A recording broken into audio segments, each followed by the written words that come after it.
also have some questions about the task number 1, which I think may be more unfamiliar to some of you, because in many schools, in many writing classes, you have to write the paragraphs, you have to write essays most of the time, rather than task number 1, when you have to describe a chart or graph. So that's why I say to you that in task number 1, you have to listen very carefully to the requirements of the task and also the way that we approach it. And for the introduction, briefly, it is a paraphrase of the question statement. You are always provided with a question statement, and you have to paraphrase it to make your own introduction. The introduction in task number 1 is usually short and fast. The main body or the details is the one that you have to put more effort and you have to take more time on it. And in the second part, which is the overview, for the overview, I also introduced to you that it is a big picture. We do not have any details in the overview. And to talk or to write about the overview, do not ask yourself, what is the overview of the task? No, it shouldn't be your question that you ask yourself, but then you should break it into smaller questions so that it is equivalent to the piece of information that you can write in the overview. So number 1, please ask yourself, do you see any trend? Especially, I did tell you one, that whenever you have the changes over time, you will see the trend, whether it is increasing, decreasing, or maintaining the same, okay? Or even you see the fluctuation. So it means that the very first piece of information that I see most of you have done correctly, that is, you identify the trend. And the second one is that please ask yourself whether we have the highest or the lowest figures. And what does it mean? Rather than you just write that it is the highest figure, it is the lowest one, without its meaning. We need to understand as a reader, okay? As a reader, we need to understand what does it mean, rather than you just say that it is the highest or it is the lowest one. It doesn't mean anything. And it is the first point, it is the content of the information that you have. Even in this one, we just have from 150 to around 180 words, but then the overview, in the introduction and the overview, will set the template for you in terms of the contents later on. If you identify the overview correctly, if you have enough or adequate information in the overview, at least you will gain higher score for the task response.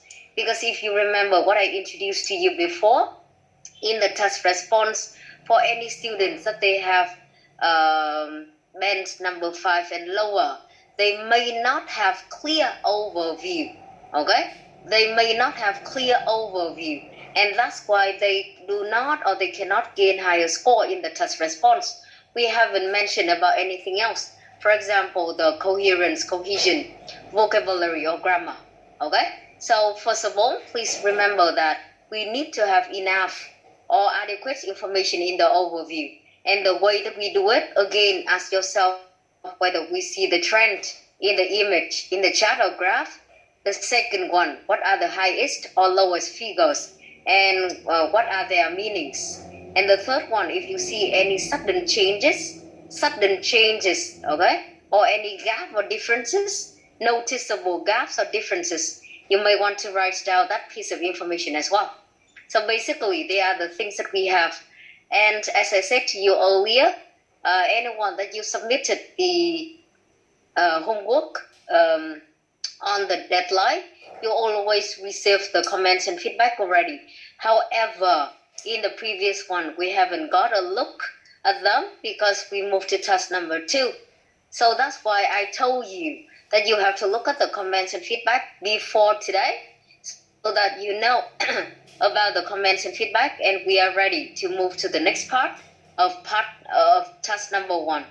I did also give you the comments and feedback for task number 2, but then we do not look at that today again, because we'll look at that in the next lesson when we have the task number 2 together.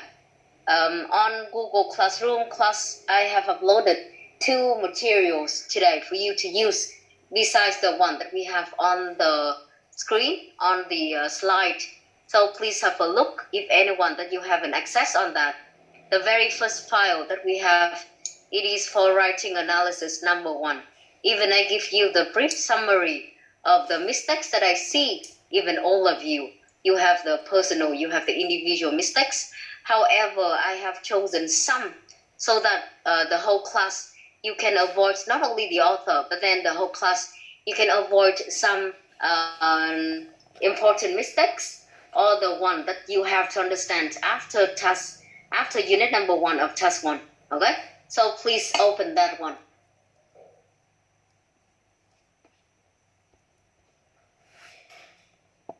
The name of the file is writing analysis number 1.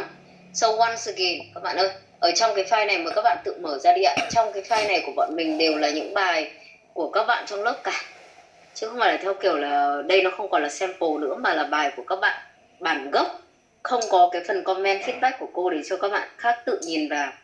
Trong này của bọn mình thì mỗi bạn sẽ có một vấn đề riêng, cô nghĩ là nó không giống nhau đâu. Thì các bạn cũng đã tự nhận được cái phần comment feedback đấy rồi và các bạn phải xem.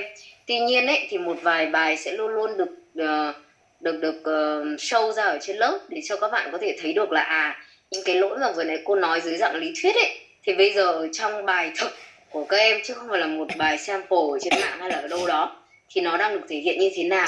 Và mời các bạn cũng tự có cái awareness, tự develop cái skill là mình đưa comment feedback. Bởi vì peer comments and feedback is really important to show or to reinforce your understanding of the theory, rather than you just have the theory in class without any example.